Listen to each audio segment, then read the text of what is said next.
Seja bem-vindo, bem-vinda ao estudo do Livro dos Espíritos de hoje. Busque um ambiente tranquilo e sereno. Prepare o seu recipiente com água, que será magnetizado no decorrer do estudo de hoje, e fixe o pensamento em Jesus.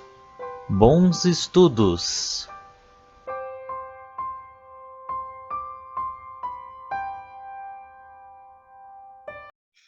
Olá a todos, sejam todos muito bem-vindos ao nosso grupo de estudo desse livro maravilhoso, esse livro base, e onde hoje nós vamos continuar aqui, onde estamos no livro segundo, capítulo 1, estamos falando dos espíritos, e hoje nós vamos terminar aqui a parte que fala da ubiquidade, né? Forma e ubiquidade dos espíritos.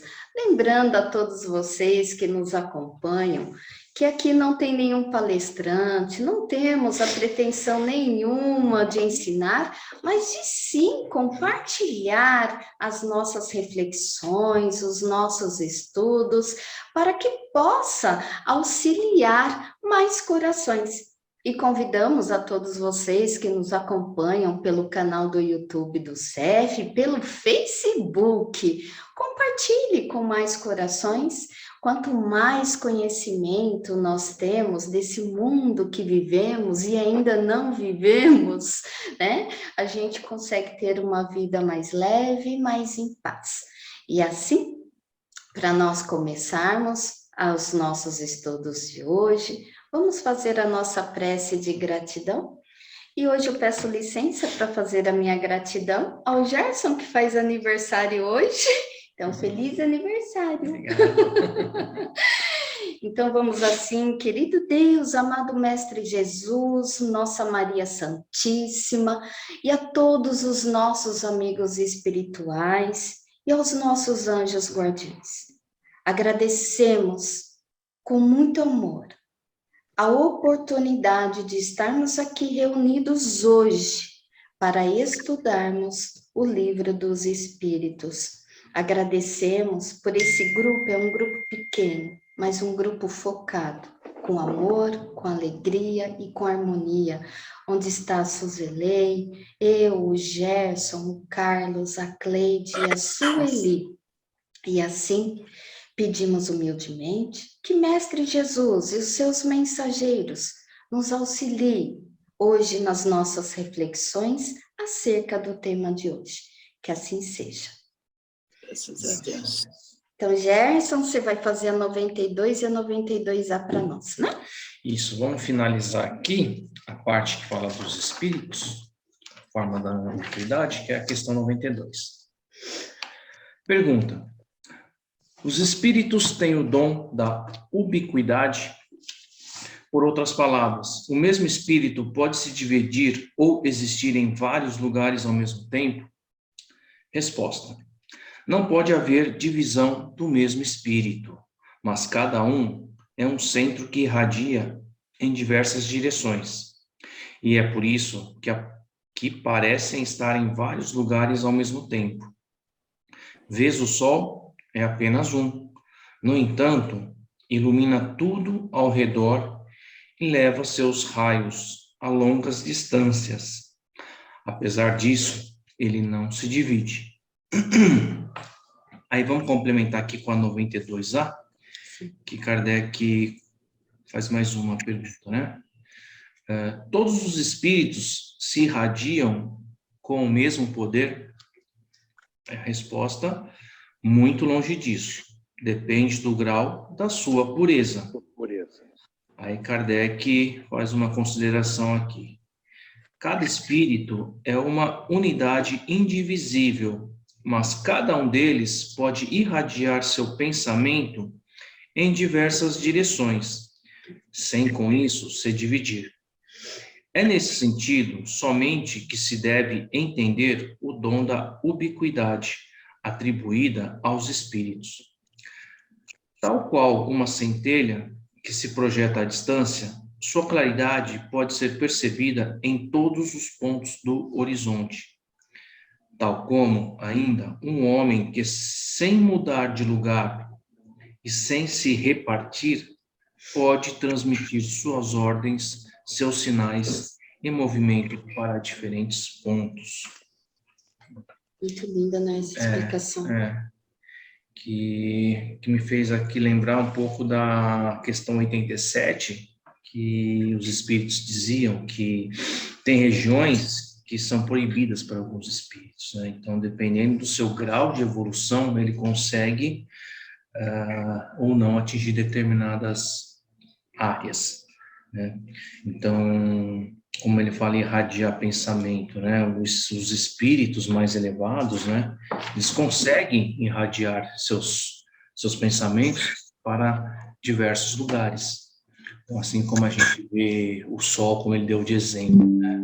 O Sol, ele é tão, fazendo um paralelo, ele é tão evoluído que a força, a luz dele, o calor dele, a chama dele, se irradia por boa parte desse nosso universo. E cada estrela tem um poder de brilho, né? Que muitas vezes é o reflexo da própria luz do Sol. Só que cada um com a sua potência, cada um no seu grau evolutivo. Então, dependendo foi assim que eu entendi, né? Dependendo do grau de evolução, a força, né, de irradiar, não de estar em vários lugares, mas de atingir vários pontos, ele corresponde à sua força. Então, como um resumo assim, depende do potencial de cada espírito, né? Mas, de qualquer forma, ele não é separado, é a força da irradiação dos seus pensamentos. E como a gente até viu em anos passados, se a gente está falando de um espírito elevado, como você falou, né, Gerson, o grau de evolução, por exemplo, quando a gente fala, né, como é que pode, né, Dr. Bezerra de Menezes atender aqui nesse centro e tá também em outro, né? Então, eu acho que também é um bom exemplo, né, da gente entender isso. Ele é vários espíritos? Não. Chegando em cada... Isso, porque já é um espírito evoluído, então essa luz dele consegue ir a vários lugares, né? Assim como Jesus, né, gente? Olha Jesus não, quando eu clamar por ele não vai olhar só para Meire, ele vai olhar para quem, para todos, né? Jesus atende a todos. E só queria deixar um comentário aqui, porque às vezes antes eu confundia um pouco a bicorporeidade com a ubiquidade. Né? A ubiquidade que o Kardec nos explica aqui, que os espíritos falam, que é a divisão do espírito. Então, isso não acontece. Agora, a bicorporeidade, acredito que mais para frente deva aparecer, é aquela que a pessoa pode estar encarnada, mas ela fica num determinado local e o pensamento dela, né, até o perispírito auxilia a se transportar de um lugar para o outro. Um exemplo, até vou deixar a dica para vocês, no livro dos médiuns, até separei aqui, que é a segunda parte do capítulo 7, no item 118 e 119, é bem interessante quando ele explica, e ele fala aqui do Santo Antônio de Pádua, que ele estava na Espanha, ele estava fazendo uma pregação, e ele foi até um determinado local, estou resumindo, tá, gente? Ele foi até um determinado local onde seu pai estava sendo acusado de uma morte. E Santo Antônio, ele vai até esse local para defender o seu pai dessa acusação. Mas todos depois falam, como é que Santo Antônio podia estar lá para defender o pai, sendo que ele estava pregando em outro lugar? Então, ele, assim como outros, e aqui tem um relato muito legal também, de Santo Afonso de Ligório, que ele explica até. Então, esse é um exemplo de bicorporidade, que isso sim é possível com seres encarnados. Agora, a ubiquidade, a divisão do espírito, não. E sim, como o Gerson falou, vai irradiar a luz aí, como os espíritos explicaram, um só. Alguém gostaria de comentar, acrescentar? Num exemplo assim grotesco, né? Bem grotesco mesmo, a gente pode comparar com a internet. Nós não estamos divididos, né? Somos uma unidade. E aparecemos a imagem vários no mundo inteiro, se quisermos, né? É uma comparação grotesca, gente, mas para um melhor entendimento. Então, não se divide, como o Gerson falou do Sol. É tão poderoso que irradia, né? A quilômetros e quilômetros de distância, né? E ele vai, essa divisão, né? Essa irradiação também vai depender muito de quem recebe, né? Do encarnado que vai receber também, né? Essa luz, essa potência toda. Né? Cleide, você pode, então, seguir. Tá, só completando, né? Eu acho, assim, que também tem muito a ver com aquilo que a gente ainda não tem, assim, muita noção. Sabe que existe, mas não sabe como é que funciona, né? Aquela inteligência universal, né? Como no caso do Dr. Bezerra, o Dr. Bezerra, Jesus, Nossa Senhora, né? Que, como vocês comentaram, mas como que eles vão ouvir a nossa oração? Como que Dr. Bezerra vai estar aqui, vai estar lá? Então, é coisas que a gente ainda não entende como é que funciona, mas que funciona, porque é comandado por uma inteligência máxima, né? Que a gente ainda não tem a capacidade de entender, mas que existe, né? É possível. Exato. Então, eu acho que é coisa mágica, a gente fala que é mágico, porque não existe outra palavra ainda para a gente falar, mas coisa de Deus. Isso.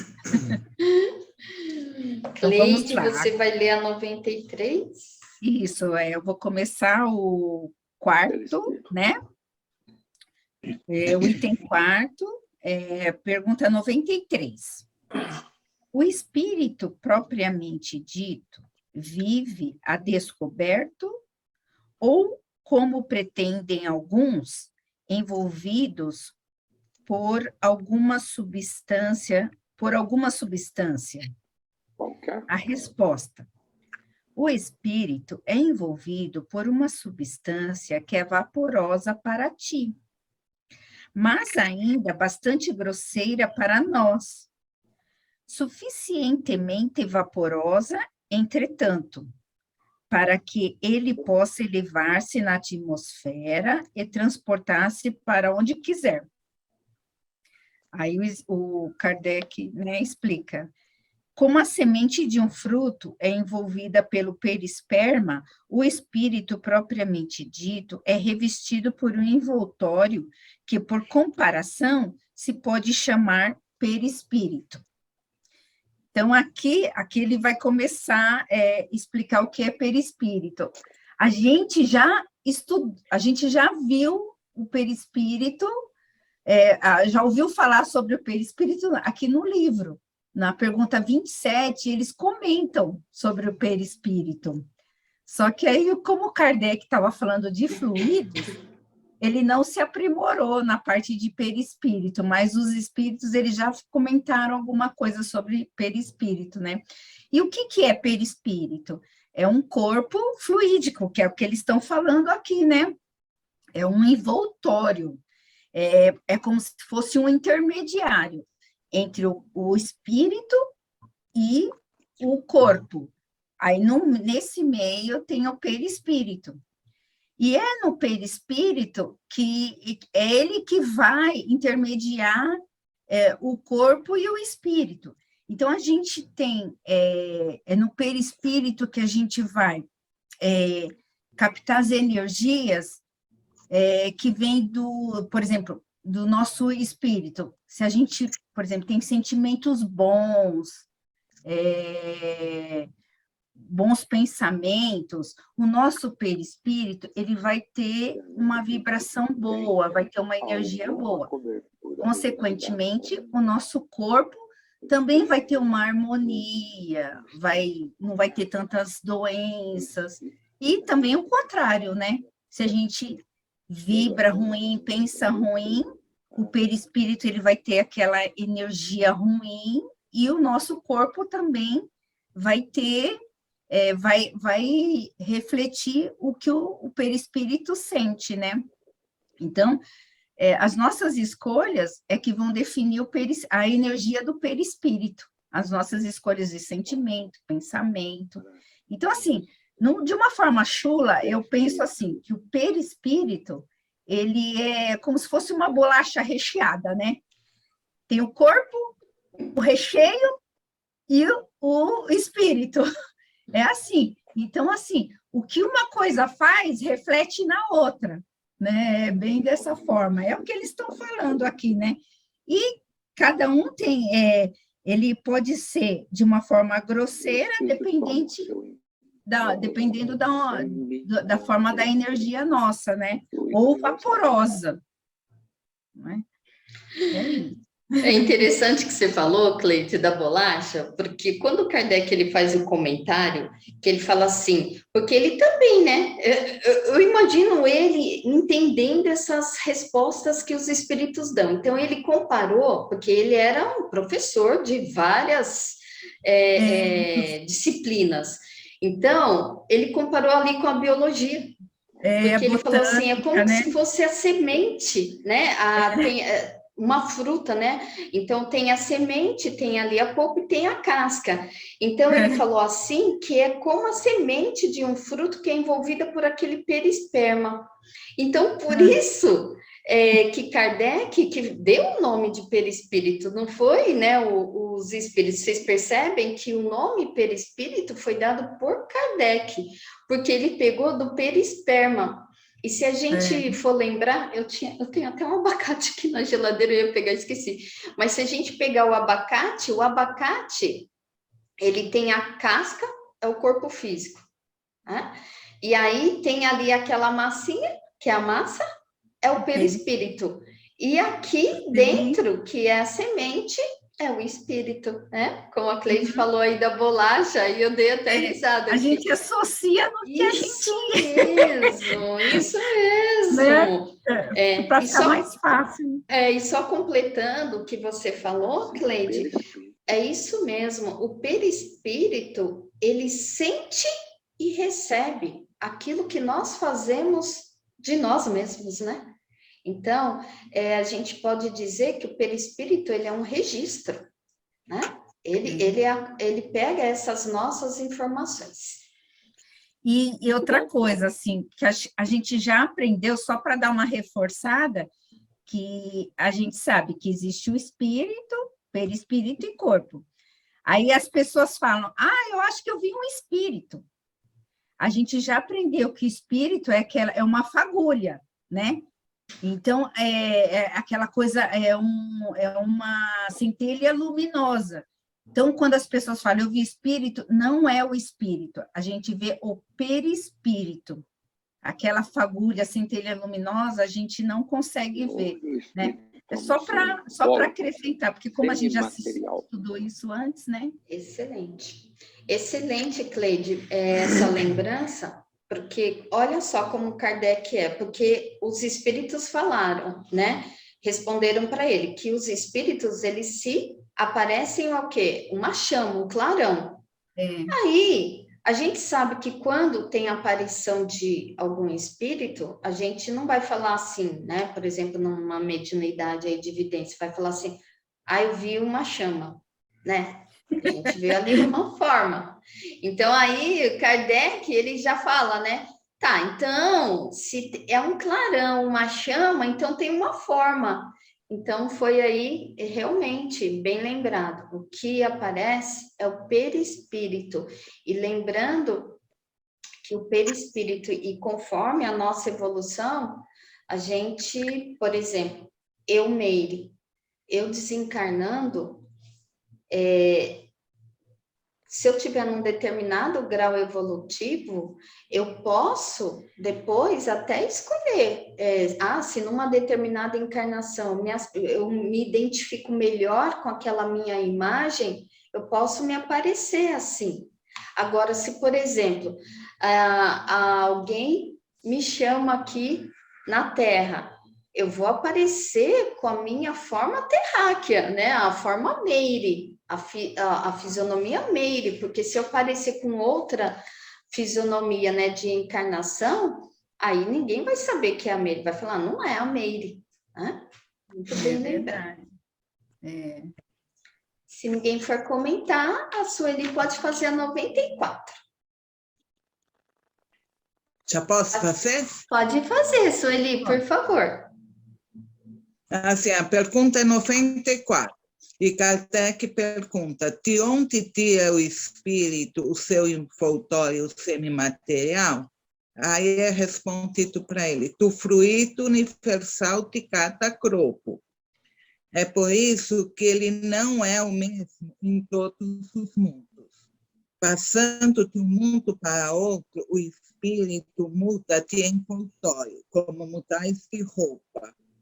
Aí, continuando a 94A, ele pergunta, dessa maneira, quantos espíritos de mundos superiores vêm até nós, tomam um perispírito mais grosseiro?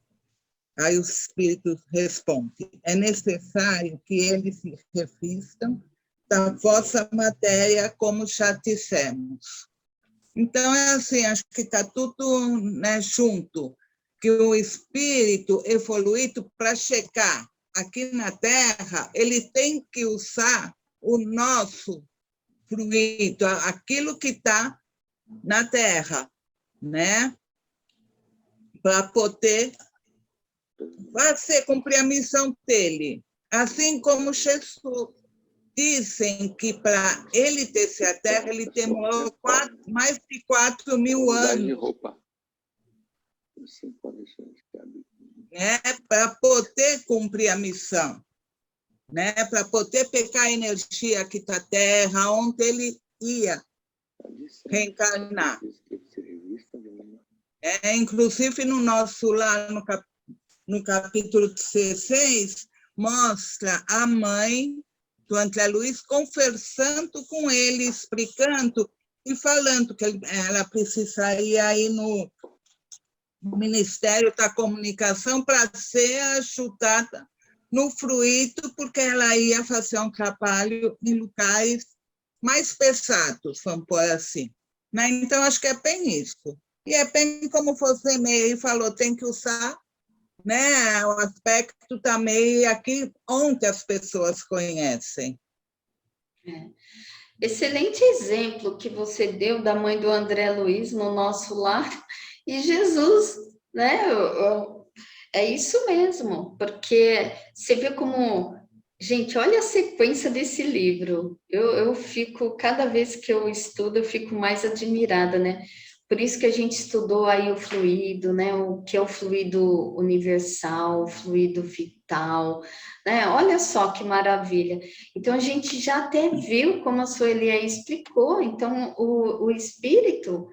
ele, dependendo do planeta que ele vem, né, o espírito evoluído, ele vai se revestir aí, vai absorver esse fluido para que fique um pouco mais denso, mais grosseiro, né, para poder atingir, porque a gente viu que o fluido do planeta é de característica de acordo com o nosso, né? Moradores, se a gente sair daqui e vai para outro planeta, não é o mesmo fluido. A gente vai penar. Aliás, a gente não consegue nem chegar, né?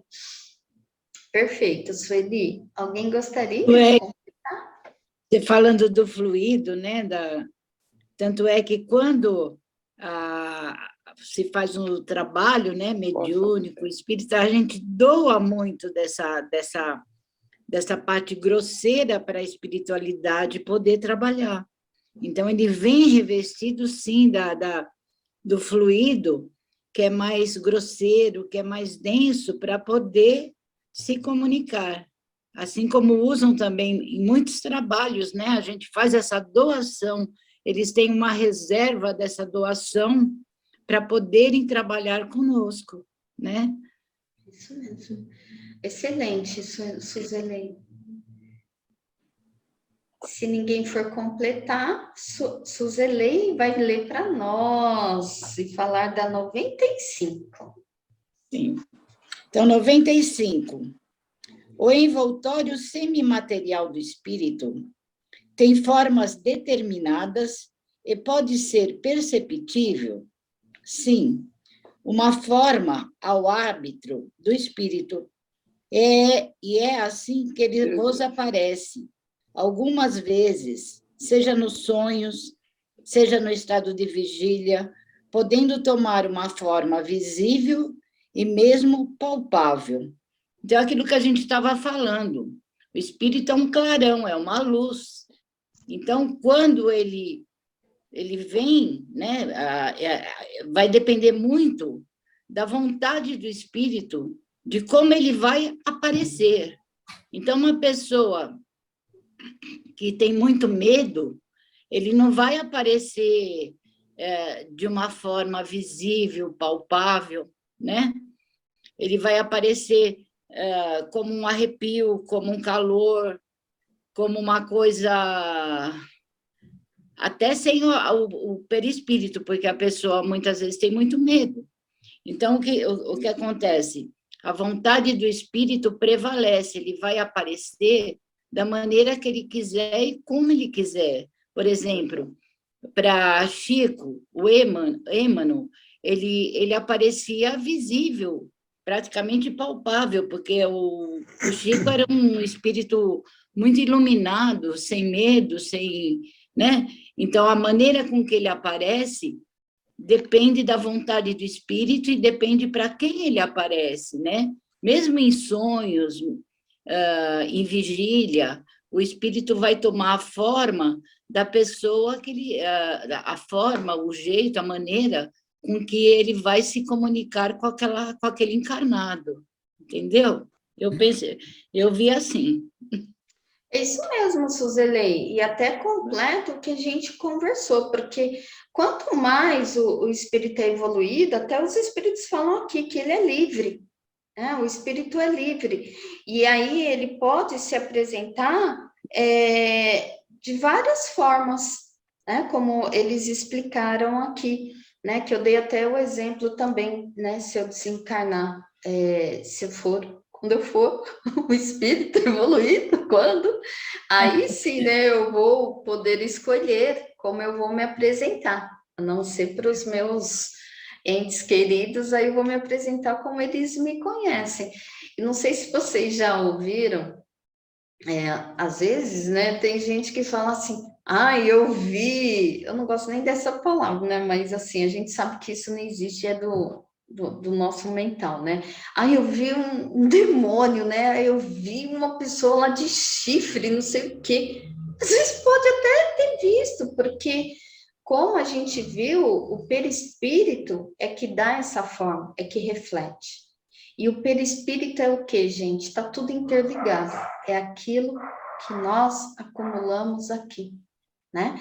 Então, até como a Cleide lembrou lá logo no início, é aquilo que nós pensamos e como nós agimos. Então, uma pessoa, e tem livros que relatam, né? Às vezes, como esses espíritos se apresentam com seu perispírito, né? De várias formas deformadas mesmo. Então, que fica essa reflexão. Eu sempre trago essa reflexão para mim, depois que eu aprendi isso, e vale para a gente refletir sempre. Nós somos aí o que nós pensamos, né? O que fazemos desses pensamentos. Tudo bem você pensar alguma coisa ruim, mas depois transmutar esse pensamento ruim, não ficar acumulando, né? Então, o perispírito realmente, ele é um registro, mas ele também não é um registro só de coisas ruins, ele também é um registro das nossas virtudes. Então, olha que delícia, gente, né? A gente cultivar coisas boas, fazer sempre a nossa reforma íntima, porque a nossa reforma íntima, ela não para nunca, seja no planeta Terra, seja no plano espiritual, ou em qualquer ponto do universo, né? A nossa reforma íntima, ela vai acontecendo. Então, aquilo que a gente vai adquirindo de bom para nós, né? A gente vai registrando também no perispírito. Então, olha que maravilha, não é só o ruim, não, o bom também. Né? Só queria deixar um comentário para vocês, que tem várias partes aí do livro dos médiuns, né? Na segunda parte, alguns itens, depois eu posso até deixar, quem quiser acrescentar o estudo, eu vou deixar descrito, tá? No vídeo, os itens que pode se aprofundar um pouquinho mais também nos estudos. Se alguém quiser fazer algum comentário, ainda temos 6 minutos. Eu só complementando, né? Os sonhos, os pesadelos, né? Tem tudo a ver com o que você falou. Você sonha com um demônio, você sonha, né? Com aquela imagem tão ruim que você próprio criou, né? E o mal também vai tomar essa forma, né? O mal também toma forma, infelizmente. Mas vamos ficar com o lado bom, né? Com o lado do trabalho, com o lado da doação de fluidos para os espíritos usarem e virem, né? Dizem que Jesus, aqui na Terra, ele se preparou tanto, né? Que o perispírito dele até sangrava, né? O próprio corpo sangrava, né? De tanta densidade, de tanta coisa que tinha aqui, né? Cleide, Vibração, né? Vibração, né, Suzy? Isso aí. Não, eu só queria acrescentar, né, que a gente sabe, como ele falou aqui, das formas, tal, da cor, só para acrescentar que a gente sabe que bons sentimentos, bons pensamentos, boas palavras tornam o nosso perispírito leve, rarefeito, com uma cor e uma forma mais leve, mais clara, né? Os espíritos elevados, né?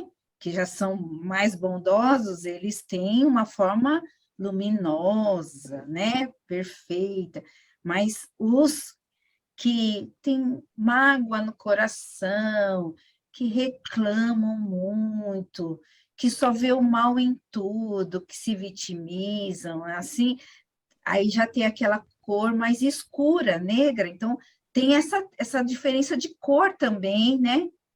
Não, além das formas, tem as cores também, né? Tem os luminosos, os claros e tem os escuros. Sim. Tudo dependendo do nosso pensamento e sentimento, né? Como a Suzy falou, depende da energia que a gente quer para a gente, pega, é o que a gente vibra, o que a gente mostra, né? E até lembrando que a Sueli trouxe para nós hoje a lembrança do nosso lar, se vocês forem lembrar do filme, até mostra isso, que André Luiz, ele está ali em um lugar, né, de roupas rasgadas, sujas, cabelos, né, grandes, um aspecto não bom, né, não bonito. Então, você vê que ali ele idealizava, o perispírito dele tomava a forma que ele idealizava. E quanto mais ele pensava isso, cada vez mais ele ia ficando mais sujo, mais grosseiro, né? Então, vocês vejam que também depois, também tudo tem o seu grau evolutivo, né? Depois de um determinado tempo. Por isso que, para a gente adquirir as nossas virtudes, a nossa reforma íntima, então, a gente sempre tem essa oportunidade, seja em qualquer plano.